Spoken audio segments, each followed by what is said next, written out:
Good morning, everyone. This is Andy DeLeo, better known as Cancer Geek on social media, and I'm here live from the GE Healthcare floor at HIMSS. And this morning with me, I've got David Hale of GE Healthcare. So good morning, David. Good morning. So could you tell us a little bit more about what it is that you do at GE? Yes, so I have the global product management responsibility for two main areas that we work in. One is called enterprise imaging, where we're really focused on how can we help our customers both improve their diagnostic speed, but also their diagnostic confidence, which as a patient, I'm kind of interested in. And the second one is what we call care delivery management, and that's really how can we help our customers from a care pathway perspective be more productive, be that cardiology, maternal infant care, high acuity care, or pathology. Wow, it's a very impressive job to have. So, It's fun. so earlier this week I was in a couple of the panels and conferences, and there's a lot of talk around sort of healthcare and the digitization of healthcare. And you know, in one of the panels, they sort of asked, "Hey, where do you think you are in this path?" And of course, it was a wide range of responses. So, kind of from your perspective, where do you think healthcare is in the digitization?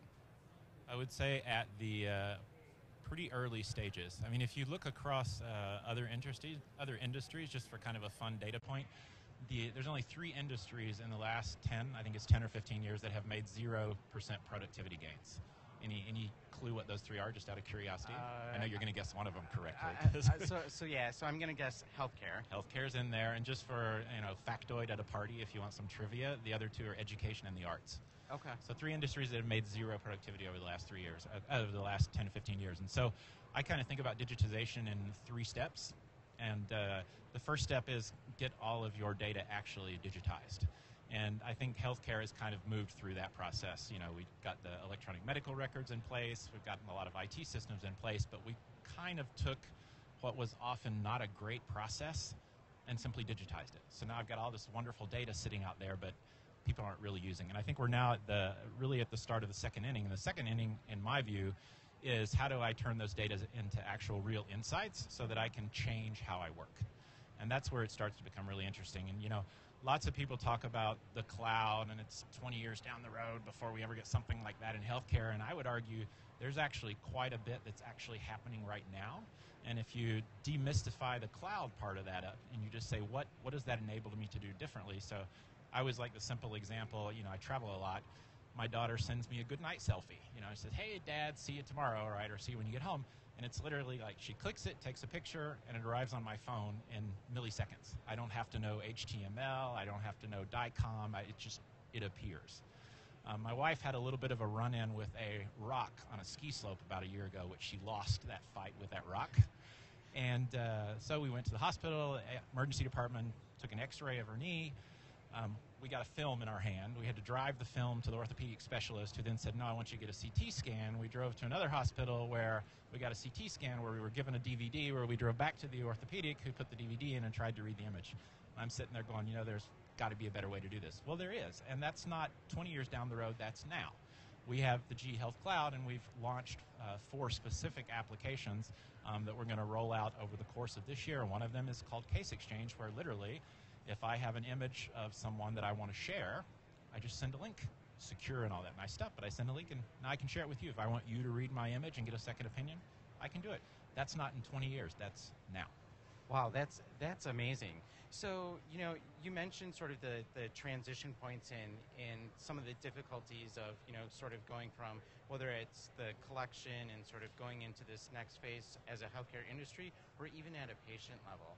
So obviously that's, you know, some hurdles and some barriers. So from your perspective, what do you think is, you know, maybe one of the biggest hurdles or challenges that healthcare is facing in making this transition to the digitization? I would say a couple of things. One is there's so much data in healthcare. Trying to see the forest and the trees inside the forest comes very difficult. It's pretty hard, actually. And the second thing I would think is I hear, although that story's been changing, is this big question around data security, right? And I need my data inside my 4 walls. There's no way I'm going to take my data and give it to somebody else in a cloud. You know, That conversation has been changing, actually, over the past 18 months for a couple of reasons. Another fun trivia fact for you. Do you know where the CIA keeps their data? The cloud? The Amazon cloud. Okay. And so you kind of looked at that and you go, dear Mr. Hospital CIO, if the cloud is good enough for the CIA, maybe we should have a conversation, right? And the second part of that is just the security question is interesting. When you talk to the hospital systems, the larger hospital systems have security departments in IT, but if you go to an Amazon or you go to somebody who's a Microsoft Azure or a G Healthcare who's actually managing a cloud, this is hundreds of millions of dollars of investment and resources to be secure. That's not necessarily a core competency that you really need to have as a health system. You need to have secure data, but you don't necessarily need to have that competency. There's other people out there who can help you do that. So I think we're kind of getting over those hurdles. And then the last thing I would just say on the data, I've had some unbelievable discussions with customers over the past couple of days.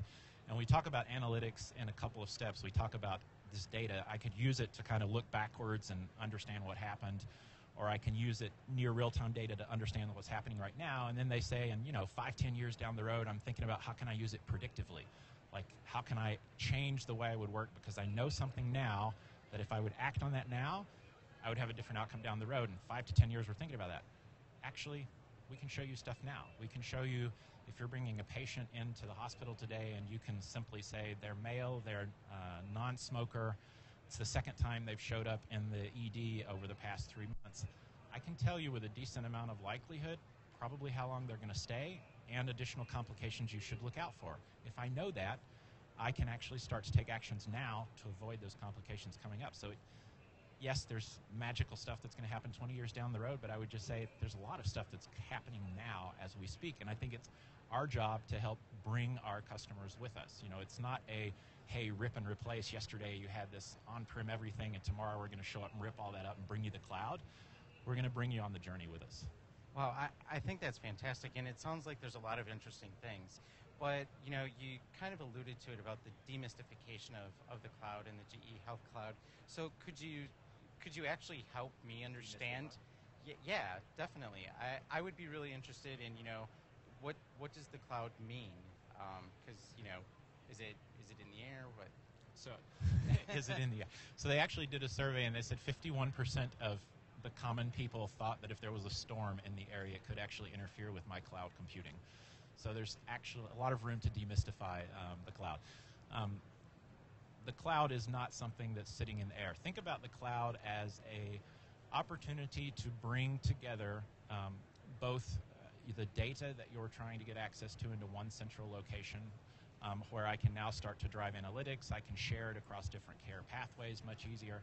And also think about it as elastic computing power. So if you could, for example, there are certain exam types, like MRI exam types, that the post-processing of that exam, so once I've acquired the image, the post-processing of that exam takes actually a long time. And it takes a long time because I'm doing it on my premises with maybe one big computer. Think about instead of having one big computer for 45 minutes, what if I could have 1,000 huge computers for 45 seconds? And then I give them back when I'm done. That becomes really interesting. And what it offers is the opportunity for some customers today, for example, who don't have neither the computing capability nor the number of cases specific where you might want to use this algorithm or this application, it's not worth it for them, the business case. But if I could actually use it on a pay-per-use basis and I can get the answer in 45 seconds instead of 45 minutes, that totally changes the game, and it allows you to bring some better care, some better clinical tools to a much broader population. And if you think about some of our developing markets, it allows us to also bring care to those developing markets that you might not normally be able to bring on such a broad scale. Wow, there's a million ways to demystify the cloud. Those are maybe one or two examples. I'm sure as you talk to other folks, they'll demystify it differently. But no, I think that's a great explanation and an easy way for me and I'm sure other people to understand about the cloud. One of the things that, from my perspective, when we think of kind of the patient experience and those types of things, it really does come down to sort of this thought process about time.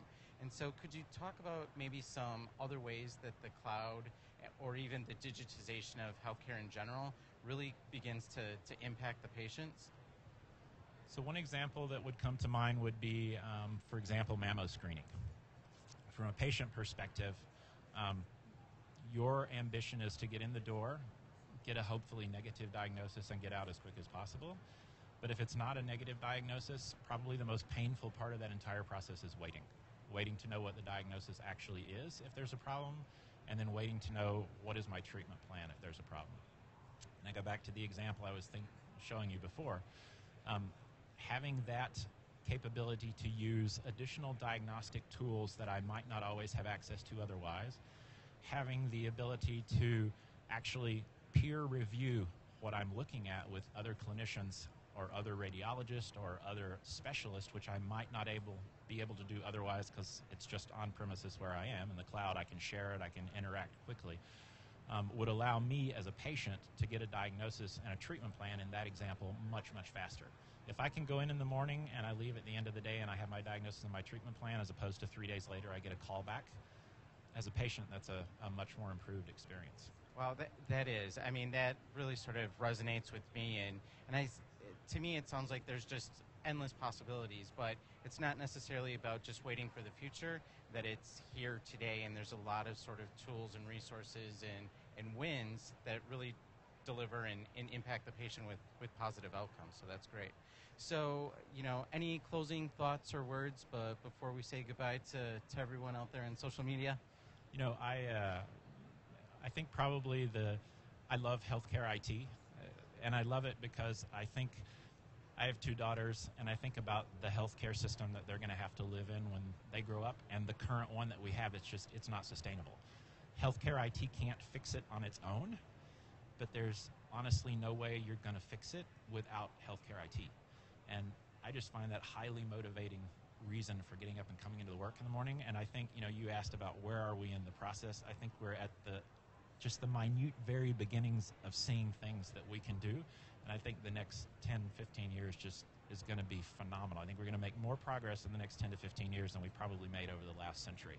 And that, to me, I just find highly motivating, and it's passionate, kind of gets me here every day. Yeah, I can really tell. So I want to thank you for taking time out of your busy day and helping to educate and demystify and talk about some of the things that are going on, and more importantly, how we can impact our customers and patients starting today. Thanks for your time. It was fun. Thank you. Appreciate it.